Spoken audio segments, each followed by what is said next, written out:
গিয়ে বল তোর বাপকে উপরকে একটা দাঁড়াও দেবো না। কলকাতা না ঢাকা?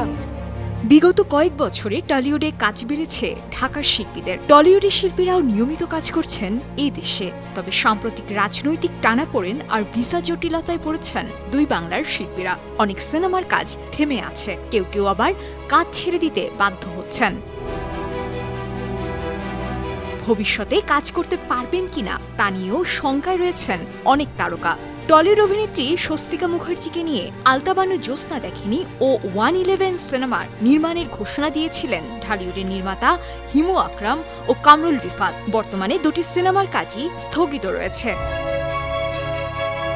গেল 1 সেপ্টেম্বর থেকে বাংলাদেশে আলতাবানু জ্যোৎস্না দেখেনি সিনেমার শুটিংয়ে অংশ নেওয়ার কথা ছিল স্বস্তিকার। তবে বাংলাদেশে ওয়ার্ক পারমিট না পাওয়ায় পিছিয়ে দেওয়া হয়েছে শুটিং। এদিকে আসছে অক্টোবরে 111 সিনেমার শুটিং প্ল্যান করেছিলেন নির্মাতা কামরুল রিফাত, কিন্তু এখন আর তা হচ্ছে না। এ বিষয়ে পরিচালক গণমাধ্যমকে জানিয়েছেন, স্বস্তিকার ওয়ার্ক পারমিট ও ভিসা প্রক্রিয়ার বিষয় আছে, তাই কবে নাগাদ শুটিং শুরু করতে পারবো এখনই বলা যাচ্ছে না। এদিকে ভিসা জটিলতার পাশাপাশি শিল্পীদের নিরাপত্তার বিষয়টিও ভাবাচ্ছে নির্মাতা রশিদ পলাশকে। তার আগামী সিনেমা তড়িতে অভিনয় করার পরিকল্পনা রয়েছে টলিউডের জনপ্রিয় অভিনেত্রী ঋতুপর্ণা সেনগুপ্তর। তবে পরিস্থিতি স্বাভাবিক না হওয়া পর্যন্ত অপেক্ষা করতে চান নির্মাতা। একই কারণে শঙ্কায় আছেন বাংলাদেশের শিল্পীরাও। ভারতীয় ভিসা না পাওয়ায় টলিউডের প্রতীক্ষা নামের একটি সিনেমা ছেড়ে দিয়েছেন তাসনিয়া ফারিন। অভিজিৎ সেনের পরিচালনায় সিনেমাটিতে মিঠুন চক্রবর্তী ও দেবের সঙ্গে অভিনয়ের কথা ছিল তার।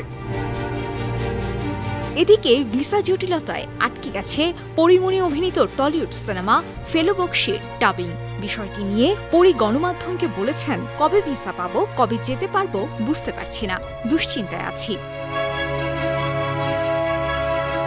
পরীর মতো একই সমস্যা শবনম বুবলিরও। ভিসার কারণে কলকাতার সিনেমা ফ্ল্যাশব্যাকের ডাবিংয়ে অংশ নিতে পারছেন না তিনি। রাশেদ রাহা পরিচালিত এই সিনেমা দিয়েই টলিউডে অভিষেক হওয়ার কথা তার। একই দুশ্চিন্তার ভাঁজ পড়েছে অভিনেত্রী কাজী নৌশবার কপালেও। আসন্ন দুর্গাপূজায় পশ্চিমবঙ্গে মুক্তি পাবে তার অভিনীত সিনেমা যতকাণ্ড কলকাতাতেই। এই সিনেমার প্রমোশনে নৌশবার উপস্থিত থাকা নিয়ে তৈরি হয়েছে শঙ্কা। একই সমস্যার সম্মুখীন হওয়ার আশঙ্কা করছেন অপূর্ব, সিয়াম, মিথিলা ও নুসরাত ফারিয়া। মুক্তির অপেক্ষায় আছে অপূর্বর অভিনীত চালচিত্র সিয়ামের প্রতিপক্ষ, মিথিলার মেঘলা ও নুসরাত ফারিয়া অভিনীত রকস্টার সিনেমা। এসব সিনেমার প্রচারে পশ্চিমবঙ্গে যাওয়ার কথা তাদের। এছাড়া অরিন্দম শীলের আদর্শ হিন্দু হোটেল সিরিজে অভিনয়ের জন্য চুক্তিবদ্ধ হয়েছিলেন মোশাররফ করিম, কিন্তু পরিস্থিতি স্বাভাবিক না হওয়া পর্যন্ত শিডিউল ঠিক করতে পারছেন না এই অভিনেতা। বিনোদন ডেস্ক, 52 টিভি।